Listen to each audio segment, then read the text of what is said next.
Welcome to another episode of the Philea Sophia Sketchbook. In this episode, I'm going to be continuing my practice of active imagination. This is an artistic practice that allows you to tap into your unconscious mind. And this time I'm going to be talking a little bit about the archetypes that you can encounter. A lot of people view this as a form of therapy and allows them to tap into a deep part of themselves and pull forward knowledge and information that they didn't consciously have before. So let's get started. I start off this drawing the same way I always do, with random marks all over the page until a shape takes hold within my imagination. I then follow that image wherever it wants to take me. Before I dive into this image with you, let me share a clip from Dr. Jordan Peterson as he explains how Carl Jung invented this practice of active imagination and how deeply it affected his life. This clip was taken from one of Jordan's lectures. I'll have the link to the full lecture down below in the description for those interested in hearing the whole thing in context. He wrote these books, notebooks that haven't been published yet, called the Black Books. And the Black Books are the documentation of his experiments with his imagination. And what he would do is daydream, like a child daydreams. He regained that faculty, although I think with Jung it was a faculty that had never really disappeared. And he had figures of imagination that came to him that he could speak with. And he spoke with these figures of imagination and documented that over a very long period of time. And that was eventually distilled into a book called The Red Book, which was published about 3 or 4 years ago. And it was a book that Jung regarded as the central source from which all his inspiration emerged. It was sort of, the way it looks to me is that we embody a lot of information in our action, right? And our action has developed as a consequence of imitating other people. And not only the people around us, but of course the people around us imitated the people who came before them, and those people imitated the people who came before them, and so on, so far back that it's as far back as you can go. And so you embody these patterns of behavior that are extremely informative, that you don't understand, that are a consequence of collective imitation across the centuries. And so then those patterns can become manifest as figures of the imagination. And those figures of imagination are the distillations of patterns of behavior. And so, as the distillations of patterns of behavior, they have content. And it's not you, that content. You could even think about it as content that's evolved, although it's culturally transmitted. It's content that's evolved. And so these figures of the imagination can reveal the structure of reality to you. And that's what happened with Jung. And that's what he described in the Red Book. And that was what permeated his psychology, a psychology that was based on the presupposition that the fundamental archetypal structures of religious belief were not pathological, not deceitful, not protective in some delusional sense against the fear of death, but quite the contrary. The very stories that enabled us to move forward as confident human beings in the face of chaos itself. And it's conceivable, I think perhaps probable, that nothing more important conceptually happened in the 20th century than that. Because it was the first time post-Enlightenment that a rapprochement between the intellect and the underlying religious archetypal substructure occurred. You have in the capacious intellect of Jung, and the same thing happened to some degree with Piaget, the religious domain and the factual domain were brought back together. And the fact of Jung's enduring and increasing popularity and influence, I would say, is a direct consequence of that. Now,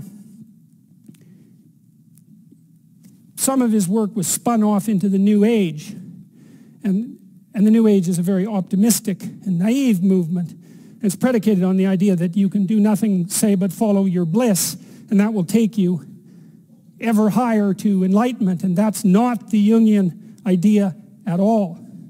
The Jungian idea is that what you most need will be found where you least want to look. So there's this story, King Arthur. There's this story of King Arthur, the they're all in a round table, right? King Arthur and his knights, they're all equals. They're all superordinate, but they're all equals. And they go off to look for the Holy Grail. And the Holy Grail is the container of the redemptive substance, whatever that is. It might be the cup that Christ used at the Last Supper, or it might be a chalice that was used to capture his blood on the cross, right, when he was pierced by a sword. The stories differ, but that's the Holy Grail, and the Holy Grail is lost. That's the redemptive substance, and the knights of King Arthur go off to search for the Holy Grail, but they don't know where to look. So where do you look when you don't know where to look for something you need desperately but have lost? Well, each of the knights goes into the forest at the point that looks darkest to him. And that's Jungian psychoanalysis in a nutshell. It's like that which you fear and avoid, that which you hold in contempt, that which disgusts you and that you avoid. That's the gateway to what you need to know. There's nothing New Age about that. That's for sure. I think Jordan is making a lot of very important points about Jung's practice and the powerful potential it has. By doing a practice like this, you open a gateway to the unconscious mind. This is the source of your creative potential, but is also the place where you are suppressing aspects of yourself. Those suppressed emotions or memories can manifest in unexpected ways when you engage in this kind of practice. Jung called this part of the self the shadow. It's a collection of all the things your conscious ego does not want to look at. But when these things rise up, the best antidote is to confront and work with these ideas head on. This is how you can transform them from just being unconscious pain and transmute them into something new and potentially useful. I notice this in my drawings a lot. The images and themes that constantly come up have a mythic quality and are loaded with religious symbolism. This image is no exception. Here we see some kind of magic ritual in progress. A priestly figure is holding a newborn in a bundle as he speaks magic words. The words are laid out on a scroll in front of him. As he speaks the words, they are lifted off the page and are directed into the mind of the infant. A woman, perhaps the child's mother, is off to the side as this process unfolds. She seems to be upset and is pleading with the priest, but he seems deaf to her words. It's not difficult for me to construct a narrative around this image. Questions automatically arise. What exactly is he doing to that child? And how is it going to affect that kid's life moving forward? Is he preparing this kid for some noble destiny, or is he really trying to make a monster? These simple questions really help the story take shape within my imagination. So here's some of the ideas that manifested. This is an ancient culture, and in it, it's very common for the priestly class to select children from the population and give them specialized training. Some become healers, builders, others warriors. Even some are selected to become new tribal leaders. But this child is even more special. He was conceived by a priestess in a ritual to summon one of their gods. Now that this child is born, the high priest is completing that ritual to bind the spirit of the god within the child's body. The woman, she seems to disagree with this ritual, or perhaps she's just afraid of what the outcome might be. Regardless, he ignores her pleas and moves forward. What happens next to the child could be the foundation for a whole set of novels. But not only is it an interesting image that is loaded with interesting and creative ideas, but this also gives me some insight into my own unconscious shadow. See, I was raised in a very oppressive religious community, and I've suppressed a lot of that childhood religious trauma for a long time.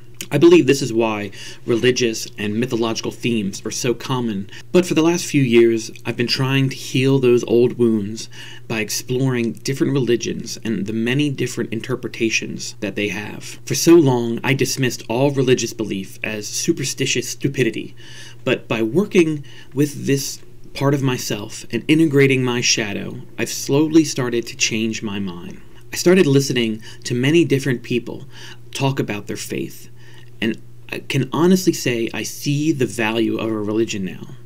and I can accept the fact that my experience was atypical for the average religious person, and I was being very unfair to throw out all religious experience because of the sins of a single organization with some cult-like dogmas. The disciplines and spiritual practices gained from living a religious life are good ones at their core, even if they can be wielded by broken and flawed people to harm others. I know my shadow integration is an ongoing process, but by doing a practice like this, I get renewed insights of where I'm at on that journey. One of the most important things I've learned by engaging with my trauma and doing this unconscious shadow work. Our past shapes us into who we are, but we can always take control of ourselves in the here and now and transform our future into something different. We are not doomed to destiny or fate. We have infinite creative potential lurking deep within us that can always be called upon to reshape and reforge us into something new. Thank you for watching this video. I really hope you enjoyed it. Please leave me a comment. I've always had great conversations with you guys, and I really look forward to reading any ideas that you have. Please help me out with the algorithm by subscribing, liking the video, and if you can, share it with your friends and family. Thanks again. I will see you in the next video.